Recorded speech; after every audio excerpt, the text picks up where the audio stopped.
જય કુખાર મેડીમાં તમારી કુલદેવી માને કઈ દિશામાં બેસાડવા તે વાત ઉપર માતાજીએ શું પ્રવચન આપ્યું આપણે આગળ વિડીયોમાં જોશું. જય કુખાર મેડીમાં પાસે નોરતા પછી પાસે દિવાળી ઉત્તરાયણ હોળી ધૂળેટી ચેવું ચાલુ હું તો એવું કહું છું કે તહેવારોમાં તમારા દુઃખ મટી જાય પણ તોય તમને અસલ એનો જે ઉદ્દેશ હોય એ ખબર નહીં. બસ એટલે ઊંધું ગાલી ઘેટા બકરા એક ઘેટું પડે કુવા પડો પાછળ બધાડે. આ વચ્ચે કહી દીધું કે અધિક મહિનો ચાલે એટલે પાડી દીધો અધિક મહિનો. હું એવું કહું છું કે અધિક મહિનો જે હોય જે ચાલે છે કદાચ અધિક મહિનો ના હોય શ્રાવણ કદાચ તમે ભાદરવામાં શ્રાવણ કરીને ઉપવાસ કરો ને તો શ્રાવણ નો ફળ મનાવું મેળવી આવું. દિવસોનું કોઈ મહત્વ હતું. મારી વસ્તી તો એ કીધું મને આઠમ ના દાર વ્યવહાર ના આવશો ચાલશે તો ગમે તેવો તહેવાર હોય તો એવો લેવો કોઈ ફરક ના પડે. આ બધા એમ કે ચૈતર તે શું આપણે તો ચૈતર છે જે રોજ ભક્તિ કરે દીવાબત્તી કરે છે એના માટે કોઈ તહેવાર કોઈ દિવસો લાગુ પડતા નહીં. આ તો કે અમુક ચેટલાય નક્કી કરીને બેઠા માતાજી મને ચામુંડ માતા કીધી છે પણ આ ચૈતર માં બેહાડું. અલ્યા ચૈતર માં રાહ જોવાની શું જરૂર છે? ચામુંડ માતા સહજ ખાલી એનું પ્રાર્થના કરીને કે આવી જશે. આ ચૈતર ની રાહ જોવાય? માતા એમ કે હા તાતા ચૈતર હું દીતા હું જઉં છું. ચૈતર સુધી તો તમારા ભૂકા નીકળી જાય. ભાઈ ચૈતર આવતા આવતા તો એવું દુઃખ પડે ને કે મારી તને બિહારવાની પણ ખીચા રૂપિયો નહીં. સારું શું કરું? તો ભાઈ તો શું કરો તમે કહો? એના કરતા આજે જ મેં જાહેર કરી કે તમારી પેઢીની ઉગતાની મેળવી છે કે સપને બતાવી તો તરત હું એવું કહું છું કે રવિવાર મંગળવાર રાહ ના જોશો. હું તો એવું કહું છું 12 વાગે રાતે બેહાડો 12 વાગે બેહીનું માતા. અમુક તો કે હારું માતાજી અમારું ઘર છે ને રૂમ એમાં હારું 2 રૂમ છે અને એમાં અમે બેહાડવા જઈએ ને તો ઉત્તર દિશામાં બેહાડે એવું છે માતા. ઉત્તર દિશા બેહાડે માતા? કોઈ કે દક્ષિણ માં બેહાડે? હું એવું કઉ છું ચારે બાજુ રોજ ફેરવો ઘડીક ઉત્તર ઘડીક દક્ષિણ ઘડીક કોઈ માતા બેસું. અત્યારે હું પૂર્વમાં છું ને તો પેલા તો હતી દક્ષિણમાં પેલી ગાદીએ અને પેલી ગાદીએ જોજો ઉત્તર દક્ષિણ બધું કર્યું. મારી વસ્તી ઘેર જાઓ પેલા હું પૂર્વમાં બેઠી હતી પછી દક્ષિણમાં આવી પછી પશ્ચિમમાં જઈ અત્યારે પાછી આમ પશ્ચિમમાં પાછી બેઠી. મને દિશાઓ નહીં મળતી. હા તમે બધું બધા વ્યમ ઘાલ્યા બધાએ. કોક આવો ડાયો કોક ડાયો એટલે અધૂર્યો જ્ઞાની હોય ને એ તમારે ઘેર આવો કોક દાડો મહેમાન બની અને બેહાય એટલે જુઓ તમે ખોડિયાર માતા પૂછો ને? હા કે અમે ખોડિયાર પૂછીએ કે આ મંદિર પણ આમ દક્ષિણમાં ચમ રાખ્યું તમે? આમ ના રખાય. પછી તમારા કોમ ના થાય તો પેલા હાર હેડો તો આપણે પૂર્વમ કરી દો તો એવું ને એવું જ થયું ને. એના કરતા તમને જે યોગ્ય સગવડ જે જગ્યા લાગતી હોય ઉત્તર દક્ષિણ જે કરવું હોય. હું એવું કઉ છું કોઈ ભૂવો એવું કે ને કે પૂર્વમાં બેહાડી છે એટલે માતા કોમ નહીં કરતી ઉત્તરમાં બી એની મારી જો પકડી લાગો મેળવી આવું.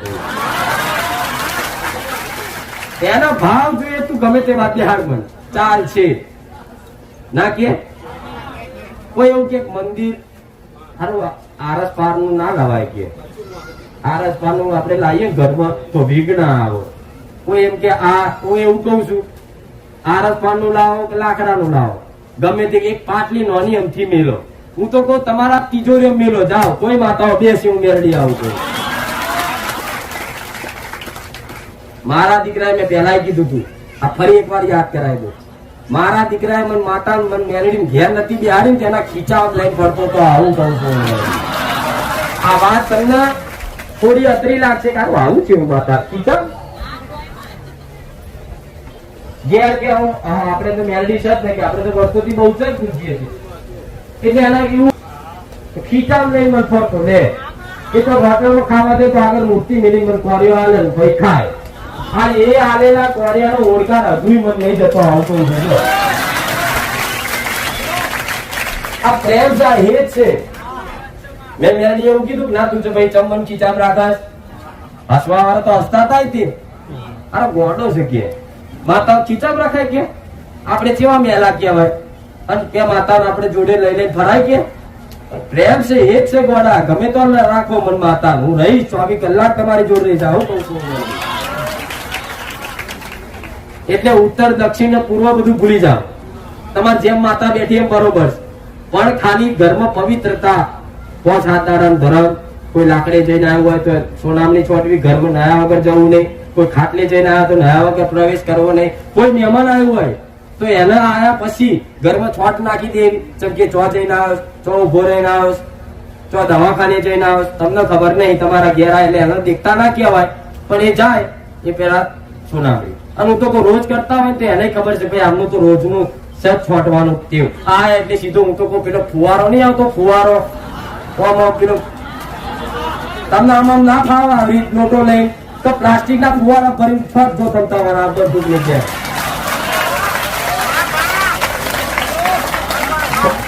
આ મારી વસ્તીના ઘેર છે એટલે કહું છું. મારો દીકરો પેલા રોજ તોબાના નોટા પાણી ભરે, પછી અંદર સોનું નાખે. સોનામણી એટલે કોઈને ખબર નહીં પડતી, પણ સોનું એ પવિત્ર વસ્તુ છે. કોઈ બી સોનાની વસ્તુ પાણી નાખીને કાઢ લો ને એટલે સોનામણી થઈ જાય. અને સોનું કોઈ જોડે ના હોય તો દૂધના 2 ટીપા પાણી નાખી દો તો એ પવિત્ર છે. અને એમથી વિશેષ ના હોય તો અગ્નિદેવ છે એ પવિત્ર છે. એ કદાચ લોટા પાણી ભરીને તમે આખા ઘરમાં છોટો, 4 બાજુ 2 ટાઈમ 3 ટાઈમ જે હોય. હું એવું કઉ છું તમારા ઘેર 24 કલાક લક્ષ્મી તમારી કુળદેવીનો વાસ રહેશે ના રહેશે. ગોડા જેવું લાગતું અમુક માણસો તેવું ડફોરે સમજે તમને કે આ શું ગોડા જેવી વાતો કરે છે, એમ કે આપણે મેલા થઈ જવાના. પણ ના, સૂક્ષ્મ શક્તિઓ જો તમે પેલું વિજ્ઞાન નું પેલું નહીં આવતું, પેલું આમ જોવાનું શું કે નહીં. હા બરોબર. હવે અત્યારે જે તમને નરી આંખે નહીં દેખાતા એ રજકણો એ માઇક્રોસ્કોપ દેખાય ને, તો એ કેટલા રજકણો હશે ને. તો આ રજકણો કઈ જગ્યાના છે, ચેવાના છે, તમને ખબર છે? નહીં ખબર. કોઈ જાનવર મરેલું છે તો એની જગ્યાના એ કીટાણુ છે, કોઈ જગ્યાએ કોઈ હડેલી વસ્તુ પડી છે, કોઈ કચરો પડ્યો છે એ જગ્યાના કોઈ કીટાણુ, એ સૂક્ષ્મ રીતે તમારા શરીર પર ચોટે ને. એટલે જો તમે બહાર જઈને આવો ગમે તો એટલે કેવા ઢીલા ઢસ થઈ જાય, કંટાળો, માથું ચડ્યું અને આ થયું, નહીં થતું? આમ તો સિટીઓ વધારે થશે. ચાલ એ બધું તમારા શરીર પર સૂક્ષ્મ રીતે ચોટે એટલે તમને ઘેર આવો ને એટલે એવું માથું ચડે ને ઊંઘવાનું જ મન થાય જ નહીં. પણ તમે આઈને તરત નહીં લો ત્યાં ફ્રેશ થઈ જાઓ. ચાલ એ સૂક્ષ્મ રજકણો બધા જતા રહે. એવી રીતે આ ઝીણી વાતો છે, બહુ ઝીણી. હું તો કોઈ ટેલિસ્કોપ લેવો પડે આ બધી વાતો જો વાતર હું મેળવી આવું છું. એટલે ટાઈમ નાવાનું ભગવાને બનાવ્યું સાચું જ હતું, પણ પેલા નંદીએ લોચા માર્યા ને એવું કહેવાય છે ને. એટલે આ બધું ઊંધું જ હેડ્યું બધું કલિયુગમાં. પણ મારા સાનિધ્યમાં આવ્યા પછી આટલું કહું છું, ચોક બહાર જઈને આવો, ગમે તો જઈને આવો, ટેવ પાડો. ભલે નાવું ના તો છોટ નાખવાની ટેવ પાડો. ઘર તમારું એકદમ પવિત્ર રાખો. 2 ટાઈમ કચરા પોતું કરવાનું થાય તોય કરો. હું એવું કહું છું તમે ખાલી વધાર નહીં, 1 મહિનો ખાલી મારા કીધા પ્રમાણે કરશો ને, ઓટોમેટિક સાક્ષાત તમારી માતા મઠમાં બેઠી છે એવો અહેસાસ ના થાય ને. હું મેરડી ગાદી છું.